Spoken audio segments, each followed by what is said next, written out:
দর্শক, একটি ফুটেজ দেখছেন যে শেখ হাসিনা পালিয়ে যাচ্ছেন। আমি এই পর্যায়ে বলতে চাই যে শেখ হাসিনার এই পালানোর এই প্রক্রিয়াটি আমার ধারণা এটি সঠিক নয়। তার বিচার হওয়ার দরকার ছিল। 15 বছর শোষণে মানুষকে যে পরিমাণ কষ্ট দিয়েছে, মানুষের রক্তের হোলি খেলা তিনি খেলেছেন, তার একটি বিচার একেবারেই জরুরি ছিল এবং সেটি অপরিহার্য ছিল।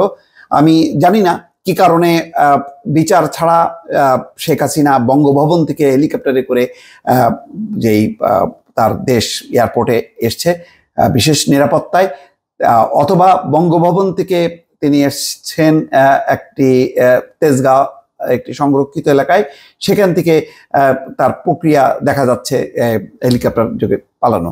কিন্তু কথা হলো যে এত মানুষকে হত্যার যার মূল দায়িত্ব শেখ হাসিনা, শুধু গত কয়েকদিনের না, 15 বছরের যে গুম খুন হত্যা, কত মানুষের আহাজারি, সেই মানুষটি যে মূল যে কালপ্রিট, তাকে বাদ দিয়ে তাকে দেশ ছাড়ার এই সুযোগ দেওয়াটা, এটাও মানুষের মধ্যে আক্ষেপ হবে। এখন হয়তো মানুষ বিজয় উৎসব করছে।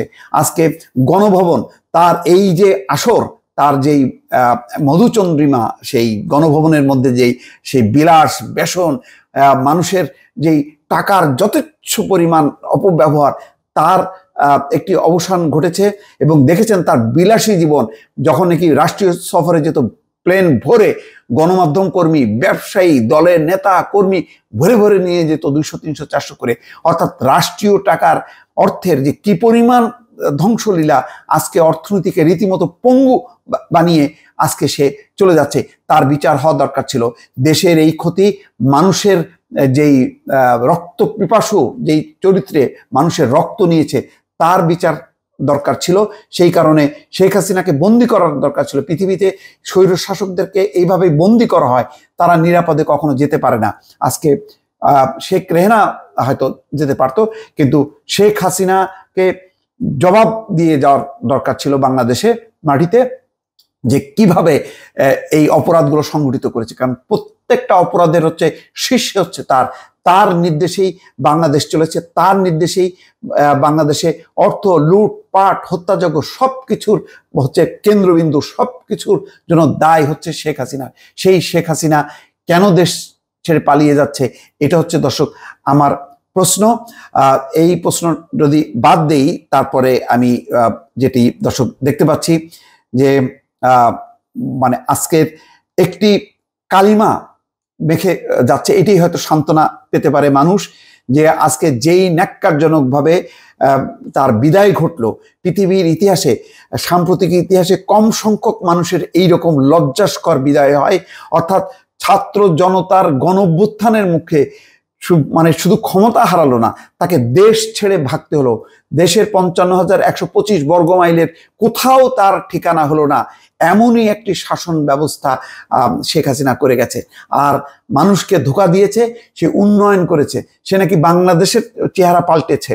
বাংলাদেশের কিছু উন্নয়নের কিছু জিনিস সামনে এনে হাজার হাজার শত শত কোটি টাকা যে লুটপাট করেছে, সেই লুটপাটের জবাব তাকে দিতে হবে, বহু কিছুর জবাব দিতে হবে।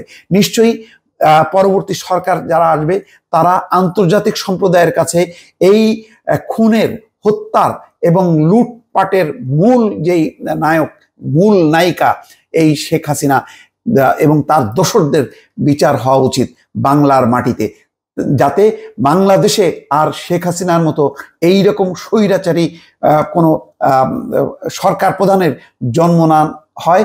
কোনো সরকার, কোনো ব্যক্তি ক্ষমতায় এসে ক্ষমতার দম্ভ, অহংকার করা, মানুষকে অপমান করা এবং লুটপাট করা, হত্যাযজ্ঞ করা, এই চিন্তাটা যাতে না করতে পারে, সেই রকম একটি তার বিচার হওয়া উচিত। এবং আন্তর্জাতিক সম্প্রদায়ের কাছে আহ্বান জানানো উচিত যে তার বিচারের জন্য তাকে বাংলাদেশে ফেরত পাঠানো, অথবা পৃথিবীর যেখানে থাকবে, বিশ্বের যেই জায়গায় থাকবে, সেখানেই প্রবাসীরা প্রতিবাদ জানাবে, সেই দেশের সরকারকে বলবে যে তার বিচার করার জন্য।